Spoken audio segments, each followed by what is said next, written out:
All right, back of the pack ultra guy. We have Trent Cox here. Really excited about this. I've known Trent for some time. I don't know how long. We met on Strava. I think I saw him on Strava segments and all the trails I was. Strava buddies. Yeah, I saw all the Strava segments and was like, "Holy cow, those are so fast!" And I don't remember how we met in person, but we started visiting, and come to find out, we live fairly close to each other, and so.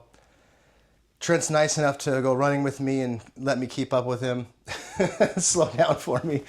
But I've been so impressed by his stories, his outlook on a lot of things, his kind of, I guess, a credo he lives his life by. Not that he's ever said it, but just the way he lives his life. So super excited for this one. Trent, let's start at the beginning. When did you start running?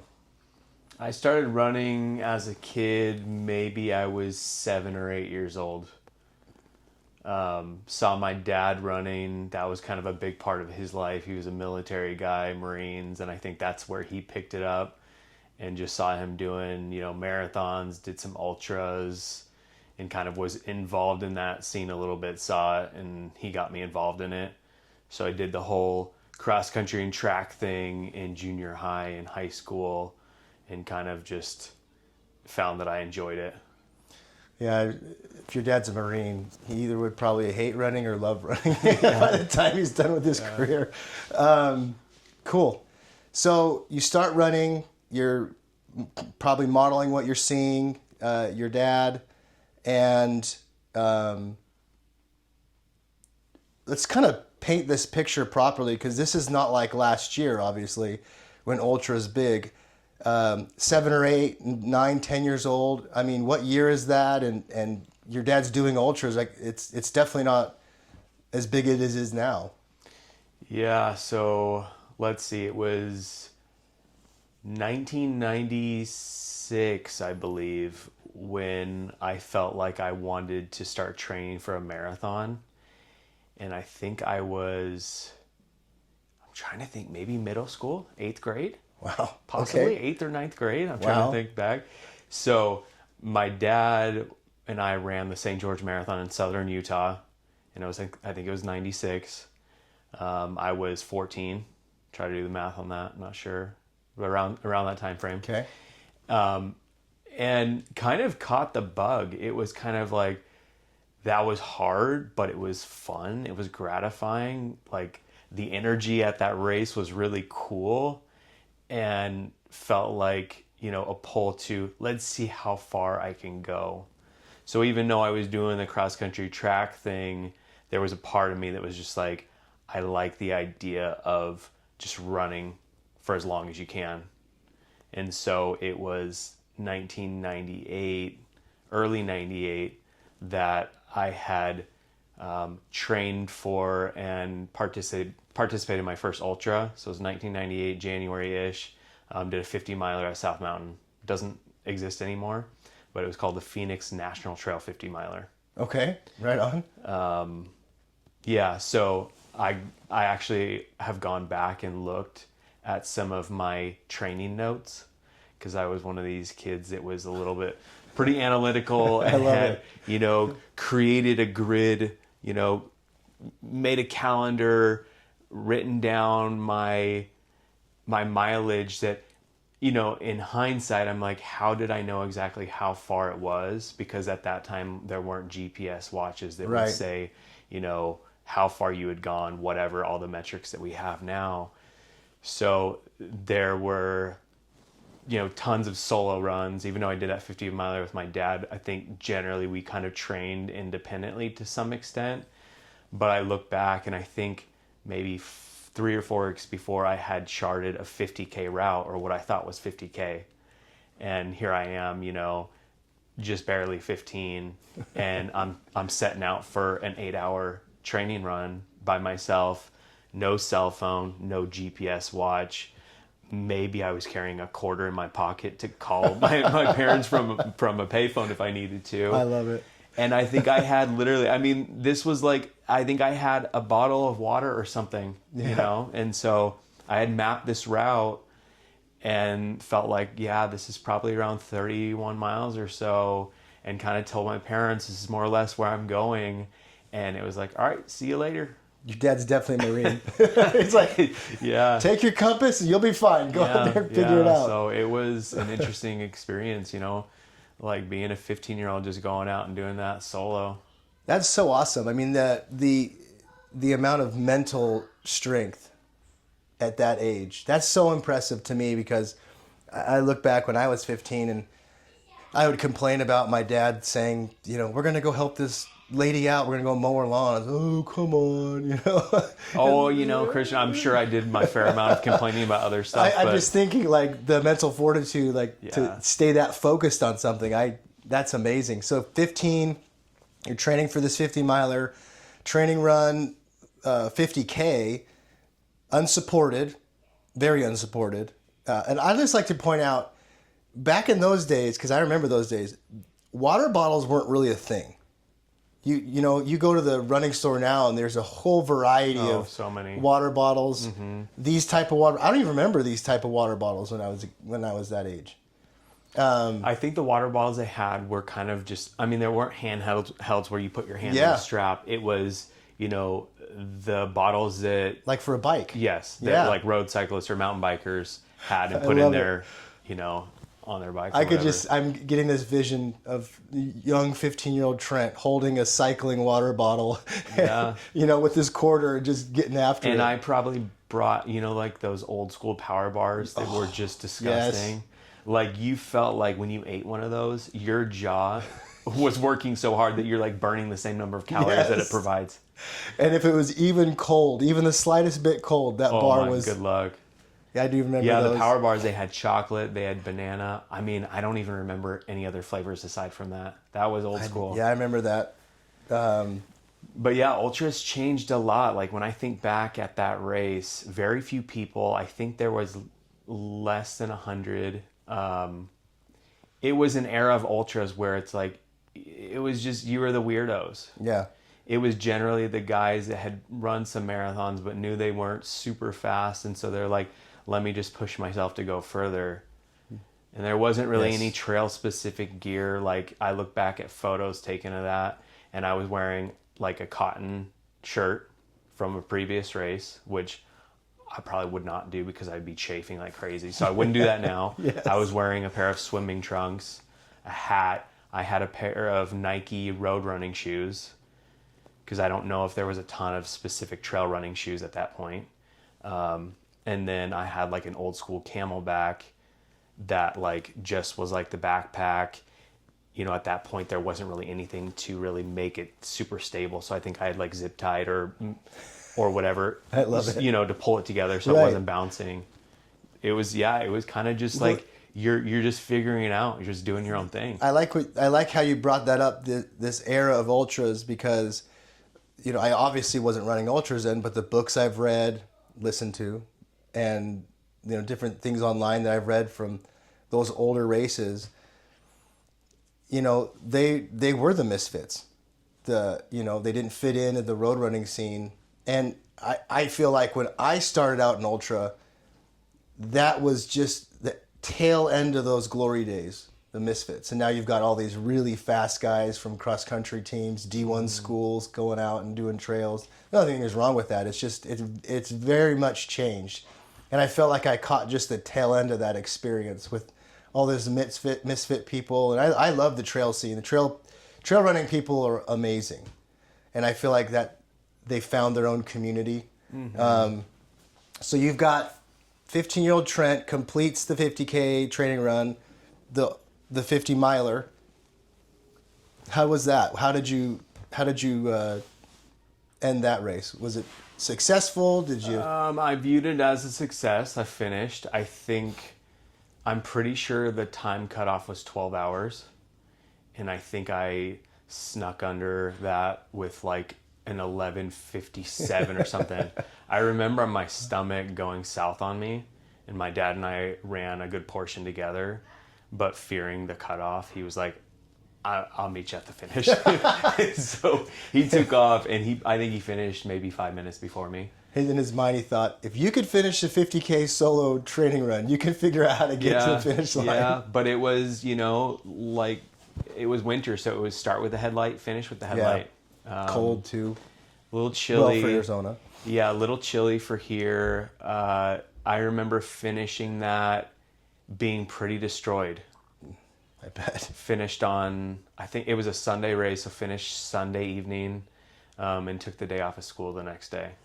Took some Tylenol PM, went to bed, and just probably woke up feeling pretty beat up. Yeah. So, and I think you had mentioned before you started that story, you were in cross country. Were your cross country coaches supportive of these endeavors, or were they kind of like, wait, what'd you do? Yeah, I think it was frustrating for them because they were like, we can't have you running a marathon, let alone a 50 miler. Yeah. Like if you want to be successful in these shorter distances, you've got to focus on this. And so I don't know if sadly is the way to put it, but sadly after that 50 miler, I kind of was just like, let me get back to like a normal teenage, activity. Yeah. Experience. Exactly. So kind of re-devoted myself to kind of just like doing the cross country track thing and working on speed and less on let's see how far I can go. Well, I think some of that work is carried over into your later years because you definitely can lay down a good pace. So it was probably a good thing that you refocused on that and didn't just focus on the ultra. But I kick myself a little bit because it's like during that time frame, if you wanted to do Western States, it was like, yeah, sign up for it. You're good to go. Hard Rock, Leadville. Yeah, I'm sure that getting into all those in the late 90s is worlds different than it is now, where it's like darn near impossible to get into some of those races. I think to get into Hard Rock, you have to like conjure up some like old spirit or something to get in the lottery. I don't know. Cool. So 15, 16, you're transitioning back into cross country. Then you finish out high school doing cross country track. Mm-hmm. So you finish out high school. I think I revisited a marathon when I was 18. Okay. Wanted to run it faster. I think I did my first marathon in like 3:30 or something when I was 14. St. George. St. George. Okay. Went back to St. George with the idea of like wanting to go under 3 hours. Training was terrible. I think that was my worst marathon. I think I did 5:30. IT band stuff, just like walked it in. Horrible. Well, at least you finished and didn't stop. It was bad. So 18, you go back for redemption, don't have the best race. When did you get back into ultra? So now you're 18, 19, 20. Did you jump into Western States, or what was the next progression? Yeah, so I think that, I always ran somewhat consistently, but as I got into college and then especially as I got into dental school, it was very much like focusing on education, not a lot of time for a lot of things, really kind of became a little bit more imbalanced with like my activity level, kind of transitioned to more of like a weekend warrior type, just pretty inconsistent, but getting out maybe a couple of times a week. Unfortunately, still with the mentality of like, I've run this fast and I've ran this far. And so even if you're not in shape, sometimes you just like hit it hard and you go out thinking that you have these abilities that you don't. So kind of just stayed somewhat regular, but not as consistent. And then it wasn't until maybe my second or third year in dental school where I was just like, man, I don't like the way I feel physically, and also I just don't like the way I feel mentally. I need to be more consistent. I need to be healthy. I need something besides just like being a student and a husband, father, which all those are amazing, but I needed something else. Yeah. I knew I needed to kind of reintroduce that. And so I got back into running a bit more, road cycling, shed some pounds, and kind of caught that endurance bug again, just because it's like you start to get in shape and you start to feel the mental effects of like devoting yourself to something like that. Nice. So the imbalance, which naturally dental school I've never gone, but my brother did, and my dad, and my other brother's just finishing medical school, so I see what they went through. So I'm just applying that small understanding, and I could completely understand that it's like you've got one thing on your mind, which I mean it's kind of like ultra training, or training for a marathon. That that's your A goal, right? So you've got your A goal of dental school. You realize you want to kind of have something more for you, for kind of clear your mind, I guess. Get back to something that you once loved. Did you go back into marathon right after that? And you said you road cycling. Did you do any like Ironman road races? Yeah, I did some road races. They were fun. I think the first race that I kind of dipped my toes back into was a trail half marathon that was basically all uphill and then all back downhill.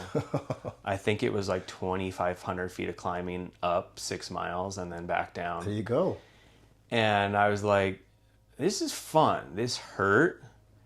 But just kind of that level of gratification, I don't know, in hindsight, you look back and you're just like, it feels good to take something back for yourself.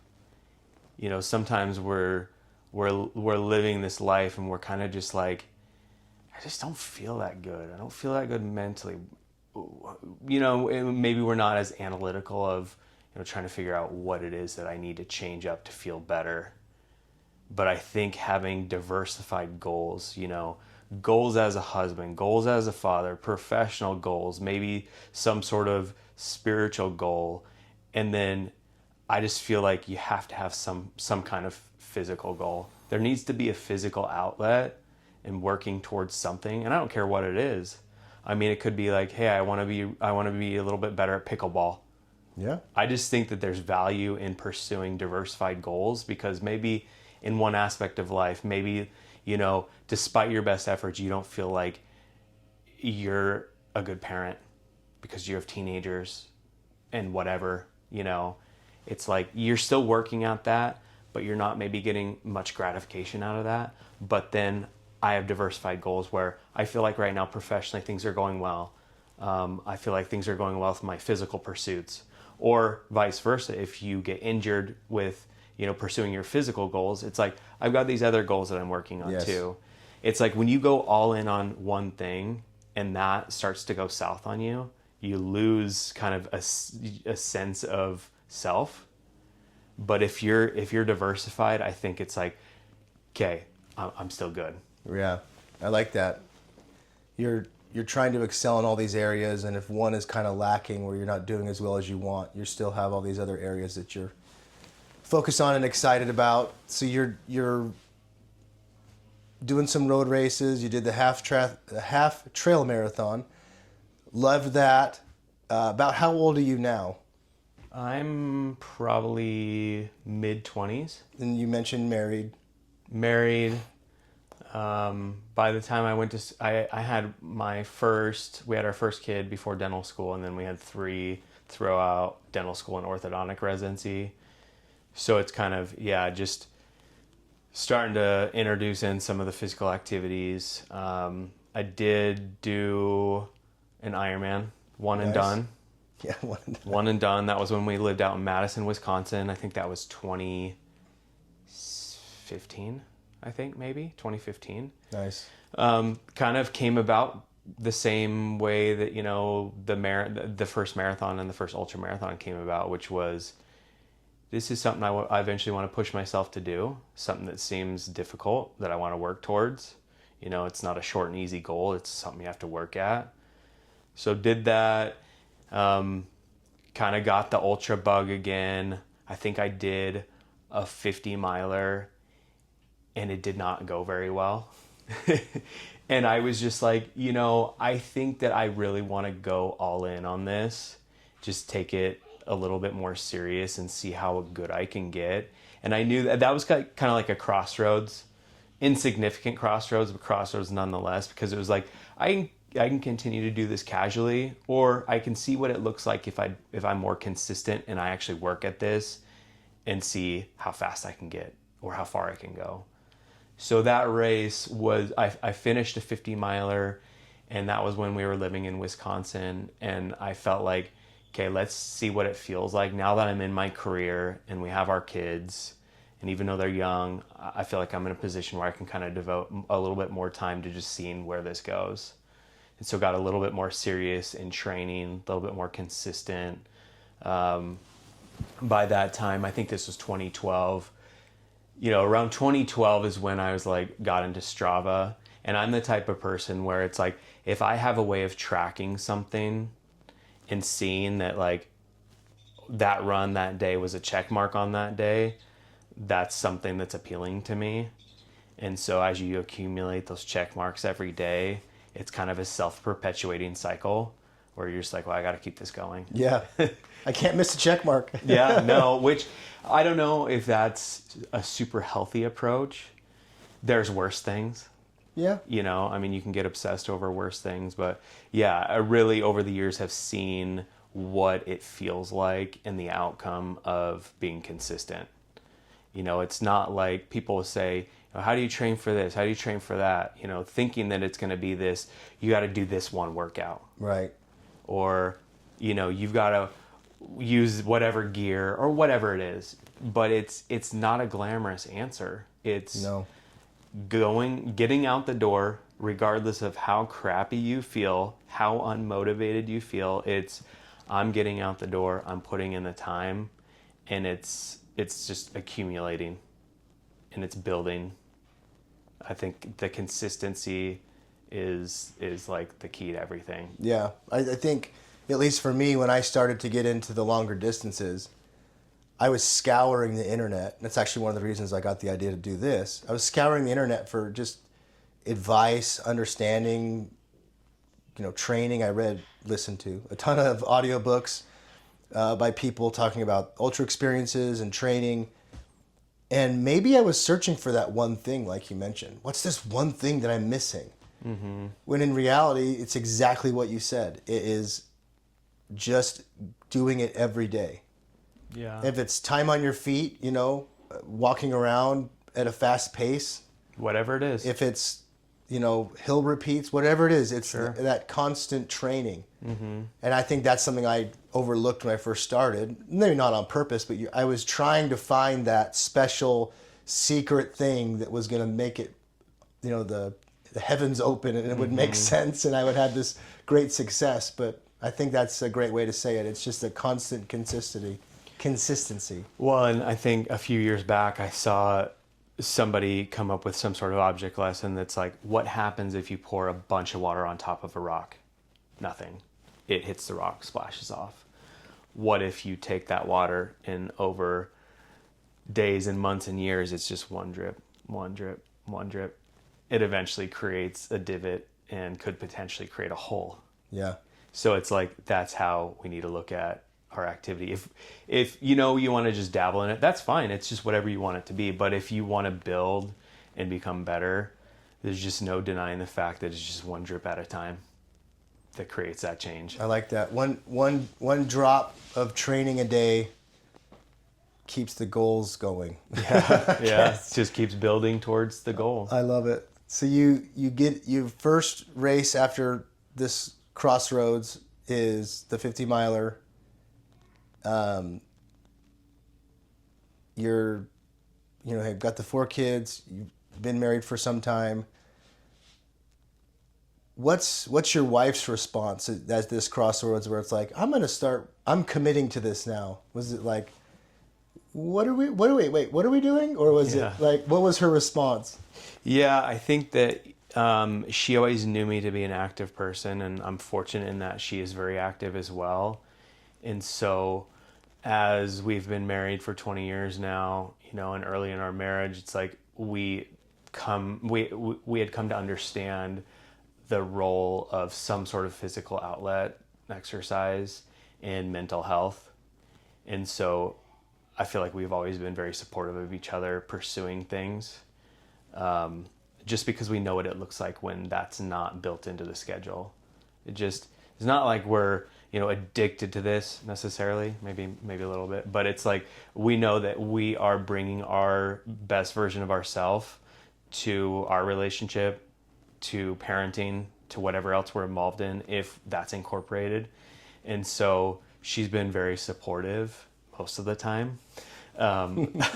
We can talk about times where she kind of was a little bit shaken in that. But yeah, when we were first married, I think it was a Saturday, and she just figured that we were going to wake up together. We were going to sleep in and wake up at 9 or 10 or whatever. And she woke up to me not there because I was out on a run. And she, now looks back on that and says, like, I don't really think I was surprised by that. It was just like, oh, okay, yeah, I mean, I guess this makes sense.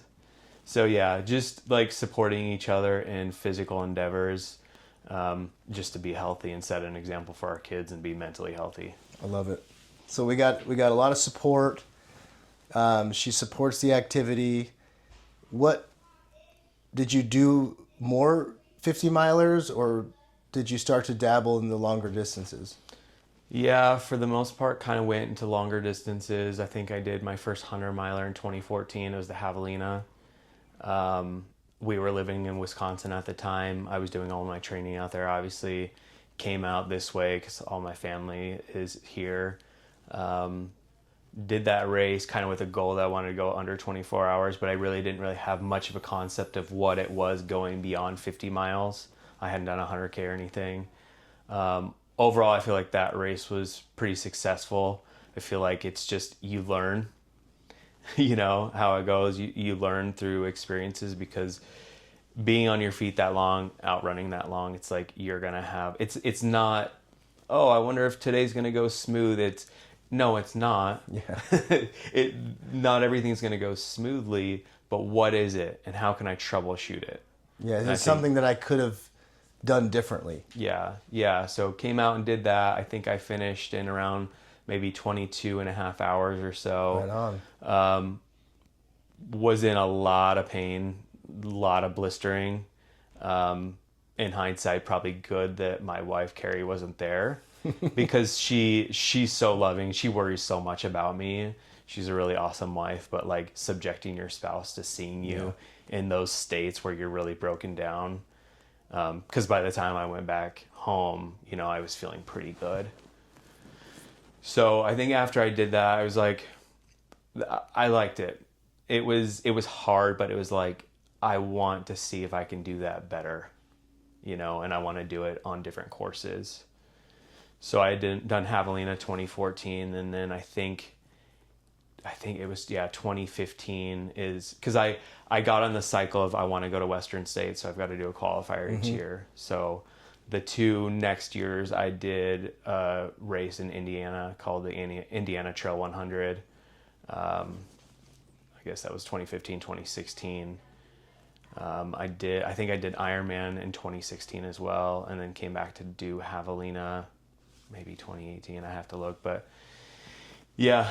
I'd done a 100 miler and an Ironman the same year, and I don't think they were that many months apart. Because sometimes I'll get I'll have people talk about like, what is harder? Oh yeah, I've had that question. Yeah, which I think is an interesting question. Hands down, 100 miler is harder. I think so, but I agree with that from my version of 100 miler and my version of when I did Ironman, where I couldn't say, because, I finished both, but I mean, I've seen some of those Ironman guys, have the fastest bike ride. I mean, you watch them, and then they're transitioning to the run, and you're on your like 3rd lap, Crazy, yeah. And then they're just running like faster than any marathon I've ever run. Mm-hmm. So I don't know, maybe at that pace it would be harder. But I tend to think the longer ultra distances are harder, because there's no reprieve between discipline. Mm-hmm. The swim to the bike to the run. Oh yeah, for sure. I mean, an Ironman's hard. Oh yeah. But yeah, like when I did mine, I think I did it in 11 and a half hours, and I finished feeling actually fairly fresh, because it's like you said, one activity, just hammering your legs for however long a 100-miler takes you, which is going to be most likely much slower than an Ironman, and just the three sports versus just hammering the legs. Yeah. And for all the Ironman people out there, I'm not dogging on anybody. Yeah, no, it's... Especially somebody who's doing a fast Ironman. I mean, that's incredible. But I actually was going at the Mogollon Monster. I was going along with this guy, and he asked me that question because we were just talking, and I had mentioned I did an Ironman. He said that same thing. He's like, which one's harder? And it was no question. And I was like, this? Yeah, what we're currently doing? Like, in my experience, I felt so much more beat up after a 100-miler than an Ironman. Yeah. No, I think that's true. I think that's, at least for me, that's the right answer, I think. Awesome. So Indiana 100-miler. You left a little breadcrumb there. What's this experience where your wife may or may not have been so excited about your... Oh yeah, I mean, the 2016 version of the Indiana Trail 100, I think it was 2016. I had gone out the year before, had done it solo, just drove out by myself, no pacer, no crew, just solo operation. I love it, lone wolf. Yeah, it was good, a good experience. I think I had done that one in like 21 hours. But I was like, I want to go under 20. You know, I want to go as far under 20 hours as I can. So training went exceptionally well. Like, I'm training through the brutal Wisconsin winter, just like doing 6-day 100-mile weeks, which working full time and having 4 young kids is no joke. I mean, it's averages out to about 17 miles a day when you're doing 100 miles in 6 days. Oof. And that's in like sub-zero, like some of the time. I mean, it was brutal. Oh, man. And so I had done 8 or 9 week block of 100-mile weeks, you know, trying to build in as much vert as I could and just really getting after it. And before I went out to that race, I was sitting in a meeting, and across the way was a dentist colleague of mine, and he comes up to me afterwards, and he's just like, you know, showing concern, like, hey, are you doing okay? I'm like, yeah, I'm good. Why? What's up? And he's like, dude, your face looks gray and sunken in. And he was a guy that kind of knew like the things I was into. Yeah. And I felt like I could give him whatever response I wanted to. And I was just like, well, that's great, because that means that I'm training sufficiently hard. And he's like, dude, this guy's crazy. You look like death. Good, it's working. Yeah. So my wife, Carrie, decides to come out with me to crew me at that version, or that year's Trail 100. And it rained. I think I look back on my notes, it rained from like mile 26 to the finish. So just sloppy, muddy, just crazy. It was to the point where, like, towards the end, the sound of the mud sloshing underneath my feet just was like literally making me go insane, because I was just so beat down. But yeah, so we go out there, just went to the well in that race, just pain caved it, and I finished, and it was like 19 hours 14. Wow. Which on the day, I felt like if the conditions were good and like dry, I felt like I could have gone so much faster than that. So I did the 1914 and was just demolished at the end.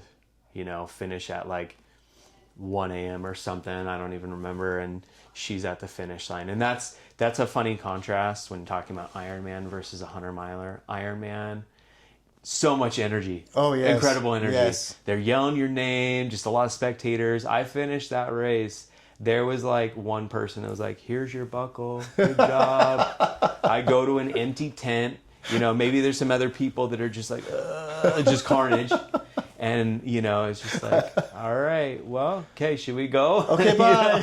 Yeah, so I knew that something bad was coming, because I had pushed through just so many barriers. I was just like so focused on finishing that I was ignoring everything. And so I finish, freezing cold, covered in mud. I can't reach my feet. I'm so stiff. Shoes are covered in mud. I'm just like, can you please take off my shoes? You know, she's like unlacing them, just struggle. And we were staying maybe 20 or 30 minutes away because it's in the middle of nowhere. We go back and it's a bed and breakfast. We're staying on the second floor. And so we get there and I'm declining in a hurry. And we get up to our room and I just am barfing. And it was not a normal barf. It was, this dude is so dehydrated and he needs to barf. I still remember the sensation of just dry chunks coming up. So I'm barfing even though I'm not hydrated. I have diarrhea simultaneously. I'm going from just like cold sweat, nausea to my body's on fire. I mean, I'm essentially septic. And like I became somewhat incoherent, and later on, you know, I'm hearing this story from Carrie that like I'm laying naked on the ground and I'm just asking her, Carrie, can you please just hold my toes? My toes are cold. Just hold my toes. I feel so bad for her because she was there by herself. Yeah. Really no other support. And she's just like that. And that was her first view of like what an ultra finish was. So she's like, I don't know if I need to call an ambulance. Like, I don't want this guy to die. You know, I think in hindsight, if there were a few more people there that could have talked her down. More support system. Yeah, especially people that had maybe seen carnage at the end of an ultra. I think it would have been better. But as it was, she was just like, essentially, once the dust settled, like, I can't believe you did that to me. And I don't want you to ever do a 100-miler again. And it was like, could I do a 50? Yeah. How about 100K? Yeah. Is it just the 3 digits you don't like? Yeah, she's so awesome. I mean, that was admittedly, I think anybody's going to be traumatized when the person they love is, you know, in that state, and you're like the sole caretaker. Yeah. Yeah. So that was brutal for her, and thankfully, yeah, my body got right, but it took some time. I love it. Yeah, I can't imagine having never seen the aftermath and then experiencing like an extreme version of the aftermath, you know. She's Saint Carrie. Good job. Yep. And Good then job. and then I mean, that wasn't the only aftermath from that race. So I think that I had work that Monday. So we drove all the way back home, and that Monday, you know, I'm still very much off, as is the case after an ultra, as you know. It's like you could be off for a while. So I'm back at work, and I know that like my body's kind of in shock, just like, why aren't we just sleeping right now? You know, we're not supposed to be here. Yeah, we're not supposed to be here seeing patients, hunched over patients, looking in their mouths. But so I was in a fair amount of pain. I knew that there was some stuff going on. And as I'm seeing patients, as I'm sitting down, like, it's very, very uncomfortable. Like, it's making me feel sick because of how much pain I'm in. And I see a patient, and one of my assistants kind of motions for me to come to the side, kind of away from the patient. And she asked me, hey, are you doing okay? And it's just like, well, I mean, given the circumstances, I'm doing decent, you know. I'm alive. And then I'm like, so, you know, like, why, what's up? And she's like, well, when you got up off that chair, you left a pool of blood. And so I had actually, through all of the training and through how brutal that race was, I had an abscess underneath my sac. And what happened was, when I was, you know, standing up, sitting down multiple times, seeing patients, it had ruptured. So I basically made a makeshift pad because I bled through my pants and it was still bleeding. So I made a makeshift pad, finished out my day seeing patients, went directly to the hospital. Hey, Carrie, I got to go to the hospital after. Everything's fine, but I need to get this checked out. Yeah. So I go to the hospital. I don't know what it is, a little bit fearful. They basically bend me over a table, anesthetize down there, cut it open, drain it, pack it with gauze, and I'm back at work the next day. Oh my gosh. With gauze hanging out of it. How long did that take to recover? A couple days, a week? I'm sure at least a week. I think it was around a week. Yeah. But no running at that point. I don't think I'd started back. Yeah. That would be crazy. That'd be crazy. That's a wild story. So yeah, she's seen you at your worst, holding the toes, heard some crazy stories on the phone, and still supporting you. That's incredible. What? So after this happens, I know you had mentioned you've been trying to get into Western States. Did you ever get in? Yeah, I got in 2017. I think they called that year Fire and Ice. I felt like training had gone pretty well, but it's unfortunate. Sometimes we have off days on the most important days. Yes. I jogged up the escarpment, probably pushed a bit too hard, got up to the top there, just sliding around on snow and ice, just dropping into just freezing mud. And I knew that it was going to be an off day. It's like, dang it. Terrible to have an off day on something that matters that much. You had to win a lottery to get in. Yeah, but I was fortunate enough to get in after trying for 3 years, which is very difficult, but got in. And I think by 50K in, I'm just like, I'm already being chased by the cutoff, and I was barfing. Ugh. Couldn't keep anything down. By that time, you come off the mountain, and it was very hot. And so I left. I don't remember the aid stations, but there's one right before you drop down into the canyon before climbing up to Devil's Thumb. And it's super hot through that section. And I remember leaving that aid station before dropping down with the course sweepers just right on me, and just thinking, there is no possible way that they aren't going to catch me before I get to Devil's Thumb. I mean, I was running on fumes. I had not kept anything down for multiple hours. And looking back, I'm just like, that was a stupid move. But I didn't want to drop just because it was like, oh, I know they're going to catch me. I'm just like, I'm not leaving this course unless they say, hey, you got to leave. Yeah. So it got pretty nasty. Like the climb up to Devil's Thumb, I'm just like, this is borderline dangerous. I have not drank anything or eaten anything for as many hours as I can remember.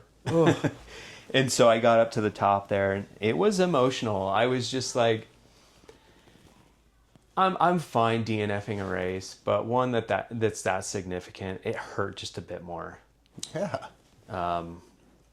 Yeah, my dad was crewing me for that one. I didn't have any pacer, but yeah, I had to get a ride down to whatever aid station because I don't think you can get to Devil's Thumb. And just feeling like, and they take off your bracelet. No. And you're just like, when that bracelet's removed from you, I don't care who you are, you're going to get emotional. Yeah. I don't care. No, absolutely. Because it takes time. You've put in multiple years. You've gone all the way up there. You started the race, trying to work your way through a crappy day. And yeah, it sucked. Mentally, when DNFing is something that is obviously always talked about in the ultra world. For some people, it's not a badge of honor. That's the wrong way to say it. But some people are really okay with DNFing. Like maybe it's the coaching that they're receiving or whatever. But I myself have always viewed it as like, I've put so much effort into this, I just can't give up.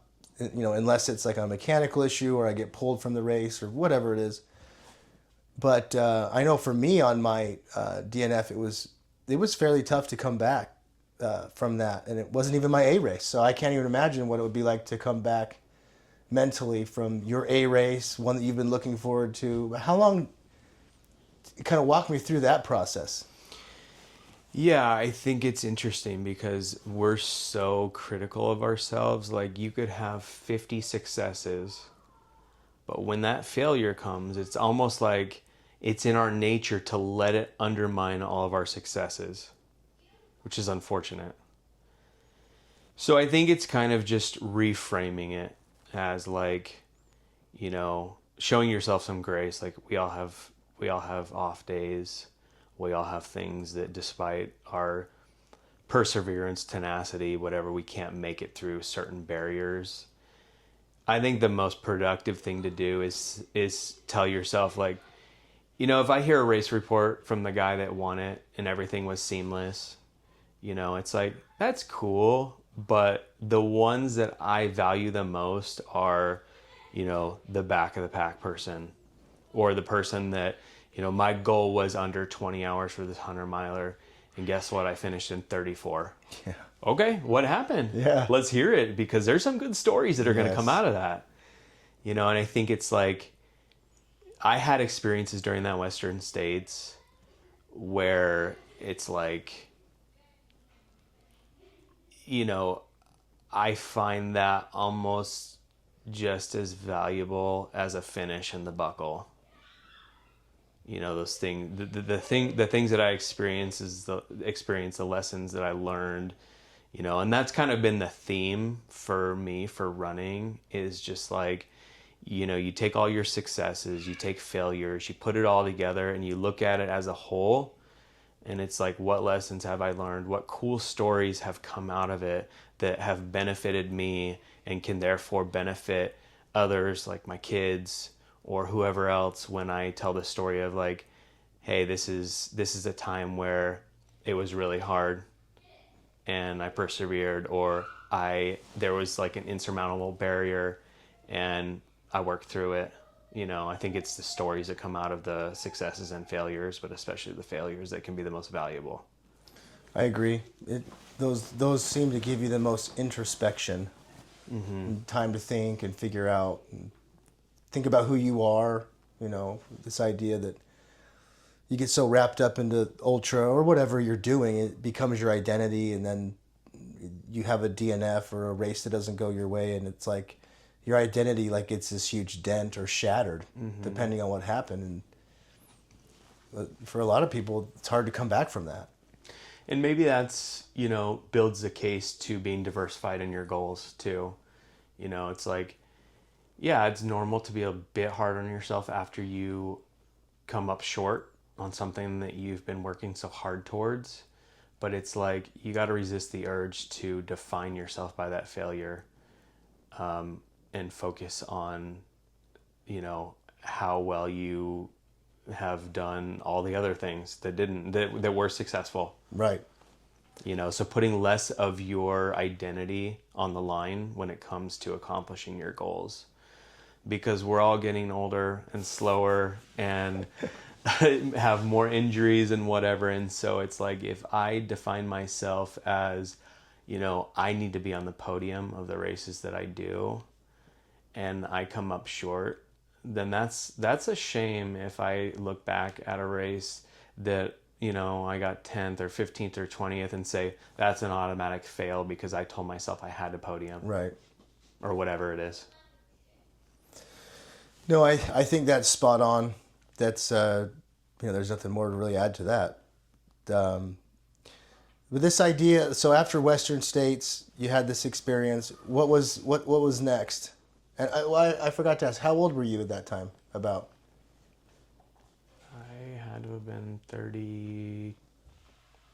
33. So you're 33. You're well into your career. Maybe 35. 35. Well into your career. Well into with your family life. What's the next race after that, or next adventure, the event that you had your eyes on? I think maybe the way I coped with that was, let me take a break from really long stuff. Because I feel like, I had been hitting it hard for a while, and I was like, I need to change it up and do something that's different and maybe a bit more exciting.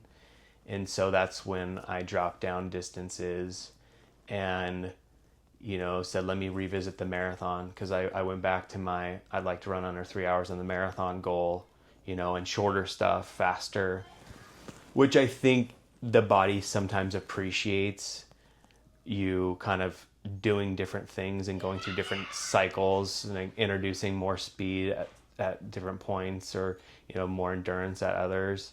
So I got back into the marathon at that point. I had trained pretty hard, and I think I came back to Arizona because it was becoming winter out there, and I was like, it's a little too late to do a marathon here because there wasn't anything local. So I came back to Phoenix, ran a marathon, felt like I was definitely in shape to go under 3 hours. It was kind of a weird course. It had a lot of ups and downs. Hot day. I think I did a 3:05, which was enough for a win. It was a small marathon. Nice. Won that in like 3:05, but was like, this is cool, and I'm grateful that it went as well as it did, but just was like, no, I'm in shape to do a sub 3 hour marathon right now. And so I went back to Wisconsin. Again, it's getting really cold there. And I was like, you know, at this point, I don't need a race. I'm just going to go out the door and just Do it. do it. Nice. And so, I remember I did not bring any hydration or nutrition with me. Zero. What? I drank a Diet Mountain Dew. Okay. I ate 2 slices of Little Caesars hot and ready pizza, and I went out the door. I didn't even really have a specific course in mind. I'm just like, I'm gonna run wherever. I'm not gonna deliberately avoid hills. I'm just gonna go for it, and I'm gonna run 26.3 just to make sure that it's Right. full distance, and because I need to prove it to myself. And so I go out again, no nutrition, no hydration. And I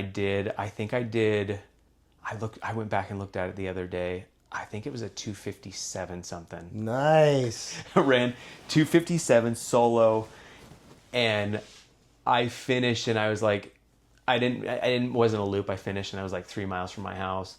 I just sat down on the side of the highway. Sat down on the side of the highway. Carrie, I'm gonna need you to pick me up. Don't rush out the door. Finish whatever you're doing, but like, I can't make it home. I don't want to walk home. I can't make it home. I'm going to need a ride. I'm good to wait it out. Just come whenever. Right. That's awesome. So you got your goal and you did the sub 3 hour marathon. What's next after that? Shorter stuff, more marathons, just pushing to go faster. Nice. I did revisit the 100 miler. We went back to Javelina in maybe 2019. I think I was wanting to try to go under 20 hours that time. And I think it was maybe 2015, 2020 or something that I finished in. I mean, it gets so hot out there. Oh, dude. It's so exposed. It's just like... It's almost like, because if people who aren't in Arizona that are listening to this, Arizona gets weird with its weather because, like, October's a great example. Like, this year before Javelina, it was kind of cool. It was nice, like, the week before Javelina. And then Javelina came and we were, like, hitting record highs. And then... So all these poor people that are out of state are like, oh, it's going to be a good week. Yeah. Yeah. And then they come in and it's just hotter than heck. Well, there's no shade out there. Yeah. I mean, if you did Javelina and you knew that it was going to be 55 degrees, partly cloudy the entire day, I mean, you'd knock it out of the park. Yeah. Smash that race. But yeah, like... Fortunately, you don't get that. You don't get that. You don't get that. It's a part of the fun, I guess. But yeah, since that point, I've kind of just been doing shorter trails, kind of done more marathons. I've tried to do some of the big marathons that have been really fun, like Boston, Chicago, New York. So awesome. So fun. Just 50,000 people out there Yes. in Boston, or Chicago, New York. Boston's huge too, but just the energy and the history and running through those streets, you know, seeing those cities on foot, so fun. Such a cool experience. Yeah, that was the biggest thing, shock for me going from, you know, Ironman, road marathon into ultra, was I was like, where is everybody? Because you show up to the Mesa Marathon, it's still packed. Yeah. I mean, I can't imagine that many people in New York and Chicago and Boston, but at least here it's packed. And then you go to a smaller ultra and it's like, Yeah. am I by myself? Yeah, it's crazy. Yeah, because even like you do, like the year I did New York, I think there was close to 50,000 runners. Oh my gosh. And then they say that there's well over 1 million people spectating. Because aside from crossing bridges, on either side of the road, you've got at least 2 rows of people, if not sometimes, 6, 7 plus Wow. on both sides just shouting. I mean, it's fantastic. That's so cool. That would be such an amazing energy. Maybe I'll do a charity bib one year in New York, so I don't have to qualify or anything. I don't know if you have to qualify. I got in under qualification. If you, for time qualifying, New York is harder to get in than Boston. Really? Yeah. Huh. I The didn't guy know had to that. run a sub 255 to get in time qual on that one. Whoa. Well, I won't be doing that one anytime soon. Don't limit yourself. You could do that. I'm not. I'm saying anytime soon. Maybe when I'm 60 and the numbers are higher. Yeah. That's awesome. So you start to trail off into the shorter distances, but going faster and wanting to qualify for these larger races. And how old are you about this time? I mean, this has been over the last maybe 5 or 6 years. 5 or 6 years. Right on. So something you talked about DNFing made me think about an experience that you've gone through, and if you're okay with sharing. You talked about becoming resilient out of that experience. I know recently you had a health scare. How did all that knowledge from all those years of running an ultra help you through that? Yeah, so what was this? Maybe 4 years now, possibly. I was diagnosed with stage 3 melanoma skin cancer, which was kind of like a tender mercy because one of our mutual friends is a dermatologist and he discovered something on the back of my neck that he said, hey, let's take a look at this, and turned out to be melanoma, and through testing it had gone to the lymph nodes, so stage 3. And getting that diagnosis, didn't really know what that meant, but as you go through the testing and meet with doctors and find out the course of action, it becomes a pretty daunting and pretty scary thing whenever you don't know what the outcome's going to be. And so it was a couple of surgeries that turned out to be pretty darn difficult, actually, especially given my career, because it was on the back of my neck. And when it's a melanoma, the amount that they excise is substantial. So it's like, if you've gained 30 pounds and you're trying to zip up your jeans, that's kind of what my neck felt like. Ooh. And I spend my professional hours doing this, so that was very difficult. But yeah, so it was surgeries, and then it was basically around 13 months of treatment where you would go and do infusions. It's basically the updated version of chemotherapy that's more targeted. It's called immunotherapy, which tends to have the side effects of nausea, just all kinds of different things, fatigue. I mean, it's different for everybody.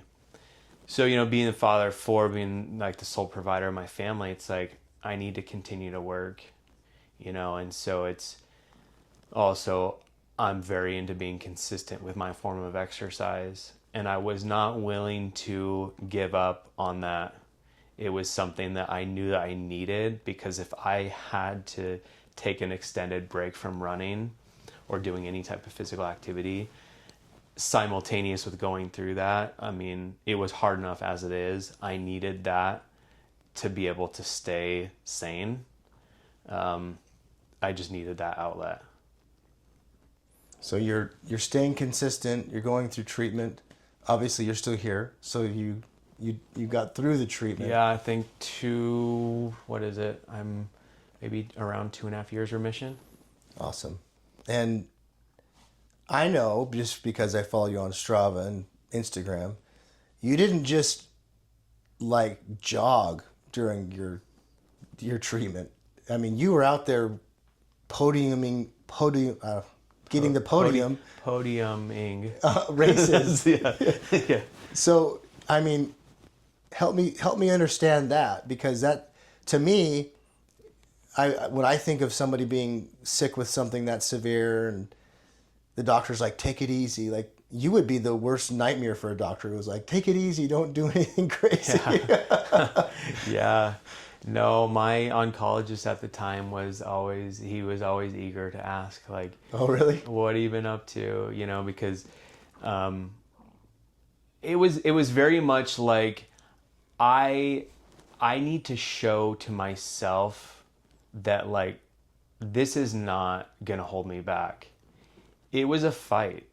You know, it was like, I think as adults, you know, once you've lived long enough, you realize how little you can control.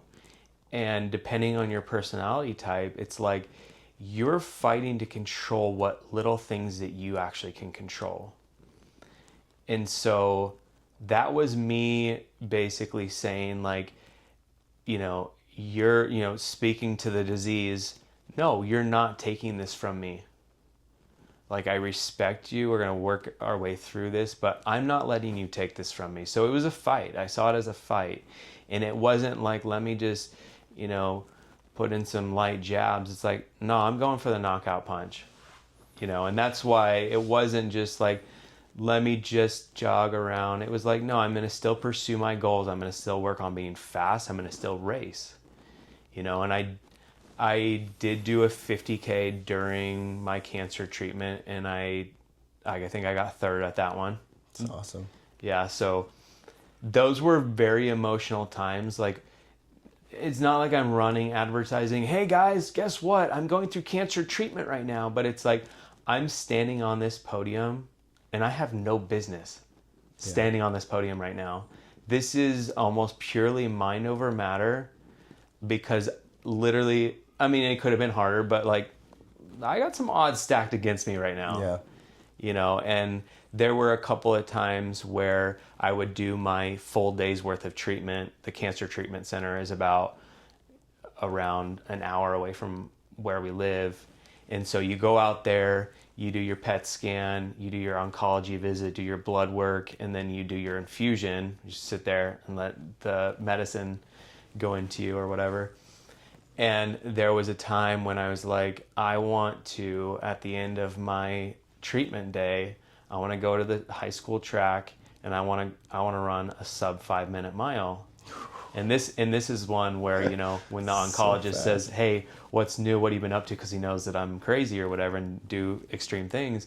Like, oh, you know, last time I saw you, guess what I did? I went home after my treatment, and, you know, my wife and my son, we went out to high school track, and I just went nuts, and I ran a 4:57 mile, you know, and So fast. and, you know, it's not about some stupid goal of sub 5-minute mile, because it doesn't matter. But again, this comes down to what it meant. This was me throwing a knockout punch and saying, like, no, I'm still doing this, you know. And so it was very, very empowering. And at times, like in that particular instance, when I finished that mile and was just like collapsed to the ground almost, you know, it's like it is a tearful moment when Carrie and I are thinking about what we're going through and what we're overcoming. You know, it's what that meant. You know, it's just, it's not giving up. It's fighting the fight, regardless of how you feel like the odds might be stacked against you. It's still just going for it. I love it. The thing that you could control, like you'd mentioned, and I agree with, you know, as the older you get, the more you realize you don't have much control of anything. Mm-hmm. And the thing that you could control, you just kept a hold of that and wouldn't let go. I love that. That's an awesome story. I appreciate you sharing that, because that's empowering for me. I just remember watching you on Strava or on Instagram, or even just talking to you in passing when we'd see each other, and just hearing it, being like, I have no excuse not to run today. Trent's running today, and he just got done with treatment. Mm-hmm. I could get up and go run, even though my legs are tight. You know, yeah. I feel sore or whatever, you know, yeah, totally. I'm tired. Yeah. So I love that. That's amazing. So that was fairly recently, obviously, and you're still working on the I say shorter, like the marathon's short, but the shorter distances, not the ultra distances. I think you mentioned you're going to Boston this year, or is it next year? Yeah, it's 2.5-ish weeks from now. 2 weeks? Oh. 2 weeks? It's right 2 on. weeks out. Heck yeah. Yeah. Getting close. Starting a little taper, trying to get these legs to come back from the training. What's the goal at Boston? I mean, the primary goal is always just like, as cliche and whatever as it is, just being in the moment. You know, it's like, I'm here. A future Boston is not guaranteed. Let me just take this in. Let me be grateful and happy that like I have a body that's functioning at this level to allow me to do the things that I want to do. To me, that has to be the primary goal, is just like, hey, this is something that not everybody's able to do, just enjoy it. But other than that, I want to try to go under 3 hours. Nice. I think you'll do it. We'll see. Again, depends on the day. Yeah. If I don't get it, whatever. It's not the end of the world. Well, barring some cataclysmic event, I think you could get back if it wasn't exactly what you wanted. Yeah, but for sure. I like that. I like that to paint the perspective, because I think sometimes we miss the experience because we're focused on some goal. Like, look at where you are. I mean, not just like physically, but what it took to get there. Not everyone gets to Boston. I'm not going there anytime soon. But, not everyone's going there. Experiencing the city, experiencing the energy there. I think we get so focused on this big goal that we have, and that's good. I'm not saying you shouldn't. But this idea of getting out there and just enjoying where you are at that moment. Like sometimes I'll be, I'm going to beat my best PR on this Strava segment. And then you like realize, oh crap, look how beautiful the sunrise is. Like just stop and look around where you are. Yeah, that's invaluable perspective. And I'm at a place where I could admit that I've spent most of my life setting a goal. A lot of it's been, academically setting a goal and saying, I'm going to be happy once I get here. I just got to power through. Yeah. Basically, like I'm not expecting that I'm going to be happy until I reach this. Well, the unfortunate fact is, once you reach that, has been the case for me. I've not celebrated that. It's okay. What's the next thing? Right. What's the next thing? And that's a crappy way to live. And probably it wasn't until maybe the cancer treatment years where it was just like, I've set goals and I need to do more celebrating. We don't celebrate. I don't celebrate sufficiently. That's true.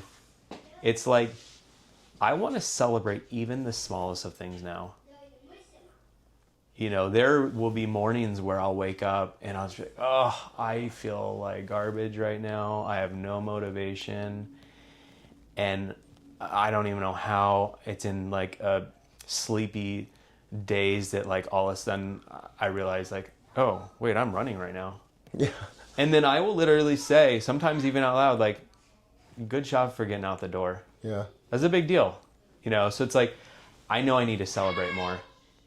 It's like, we can't get into this mentality of like, if I reach this point, I'm happy. Or, okay, I've worked towards this goal. Okay, I accomplished it, whatever. Okay, what's the next goal? Yeah. And one of the experiences I've had while running has taught me that. And it was a really cool experience that happened at the Grand Canyon. Hey. Hi. Okay, shut the door. Here, come on. Yeah. Shut the door. Go see mom. Pizza. I know you got your pizza. Go see mom. She's so cute. Hi, buddy. All right.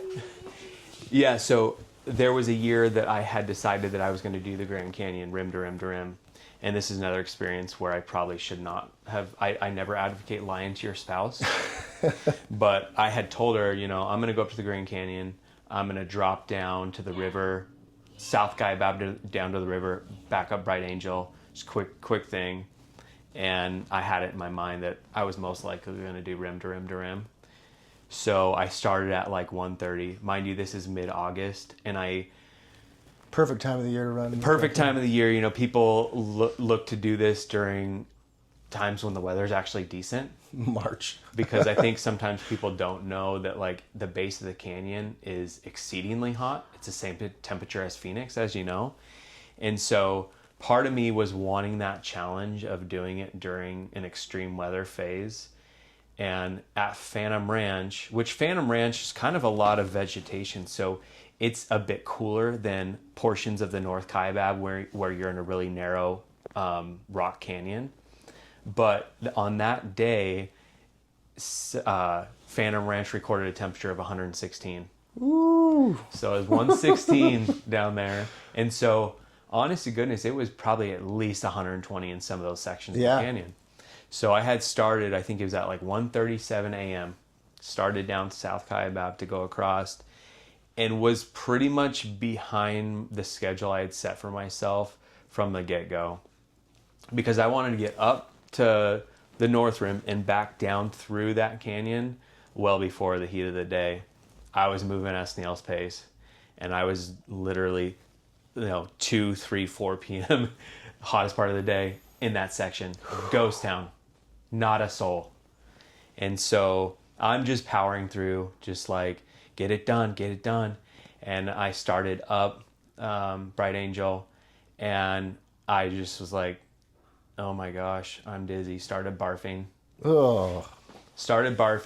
just knowing full well, like, this is such a dangerous thing that I can't keep fluids down, and I'm super dizzy. All the signs of heat exhaustion. So I'm making my way up, just moving like a turtle. And there's an area of the Bright Angel where there's literally one tree.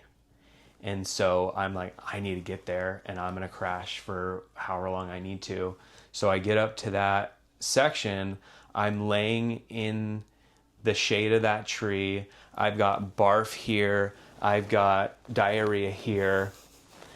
And the only respite that I'm getting from the heat is literally, so there's mule trains that go up and down, and they have like these areas where they like to urinate. So I'm laying by a pool of donkey urine, right? And the only respite from the heat I'm getting is like the evaporative cooling effect coming off of this urine. It's so gross. So I'm laying there, the world is spinning, and I got actually somewhat emotional because I'm like, I lied to my wife. And I mean, this is not something that you should be messing with. Like, I could die of heat exhaustion right here. And I was like, I have to get up, and I don't care if it's one step for every 1 minute. I just have to move forward. I have to move forward and not get overwhelmed by the task at hand, but just one step is success. So I'm here still. I made it out. It was brutal. It probably took me, I think total time, not moving time, was like 16 hours, 17 hours. It's a long time. Yeah, especially in a hot day. Hot, solo. But what I'm getting at is I got to the top of Bright Angel, and I was so grateful to have made it through that trial, because I don't feel like I'm a dramatic person. I could have died. Yeah. It would have not been out of the realm of possibility. Like, it was very plausible. I get up to the top, and I look back, and if you've ever been at the Grand Canyon, no photograph does it justice. No.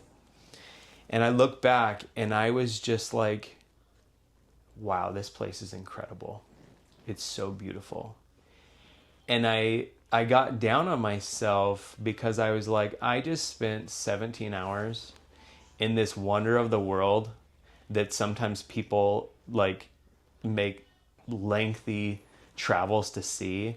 And I just spent 17 hours in it. And this is literally the first time that I'm actually looking at it and saying, wow, this is beautiful. Yeah, like taking in where you are, experiencing the moment. Yes. And so I think that can be how we are in life, because sometimes we get in this mode where we're just like, head down, grind, just one challenge after the other. And the celebration is, yeah, you're still doing rim to rim to rim at the Grand Canyon, but guess what? You can look up, and you can look around, and you can take a deep breath, and you can say, this is beautiful. And despite how hard this is, there's a lot of beauty to be seen. I love that. It's so true, and it sounds cliche, but when you finally get to that point where you are able to put the ultra into perspective, the marathon, the adventure race, the adventure run rather, and you really experience it that in a holistic way versus like, gotta smash this, I gotta make this time, there's this goal. I think that it just makes it that much more special, and it gives you a different perspective on what you're doing. Yeah, nothing against, because I like to go fast. I like to set goals, but I think we owe it to ourselves to also say, let me celebrate my accomplishments, but also like if I'm out, like let me look at nature and celebrate what's around me and really take it in and not just be about the grind, but be about like making that enjoyment, like taking it to different levels. Yeah. With the enjoyment of just being out and doing it. I've started doing something along these lines. I call it Dirt Church. So Sunday before, I get the kids up and we're go to service or whatever. It'll mostly be, it's not a fast pace. I'll go do a walk on the canal or a power hike up one of the hills or climbs locally here and just experience the sunrise. It's the most amazing thing. It sounds so, boring or whatever, but it's so fun.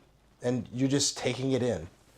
I don't know. I've started to really enjoy doing that. Yeah, that's amazing. Kind of also sets it for a good day because you're still getting time on your feet, but you're not, my pace, God, what time is it? You're just out there to experience it. Maybe that's what actual hikers experience. When they go out to experience this place. But I've really, really started to enjoy that. Well, that Grand Canyon story is crazy. I can't even imagine because no one's coming to save you. I mean, I guess maybe if you got word out by, I don't know how you would, but that time of day, during that time of year, I mean, it could have very easily been multiple hours. Yeah. I mean, I had the time I attempted rim to rim to rim, I took a spill, and the guy behind me was like, I didn't think a knee could bend that way, and I was just like, it just was really aching, and it was literally the first step you took at the bottom of South Kaibab, so now I'm at the bottom. I was like, I'm going to try and run it off a little bit, and it just got worse and worse and worse, and that's so unfortunate. I remember thinking, because we were with this really fun group of guys. It was a lot of fun. I really wish I had taken that spill, but I remember looking at the wall to get out, and I was like, there's no way out. I mean, like if you DNF at a race, like if I took a spill like that at a race, like I could hobble to an aid station, or a runner could get word to an aid station that someone could come pick you up on a side-by-side or something. But you look up at that wall and you're like, I gotta climb out of this thing. Yep, no denying that. Yeah, if you hurt yourself on a hike up a mountain, you turn around and it's easier to go back down. But yeah, the canyon doesn't, yeah. It doesn't, It doesn't care. All the medical people wouldn't like this. I think it was like 8 to 10 ibuprofen. And I was just like, I'm going to feel good for a very short amount of time. It's going to feel better. So you better just start hurrying and getting out.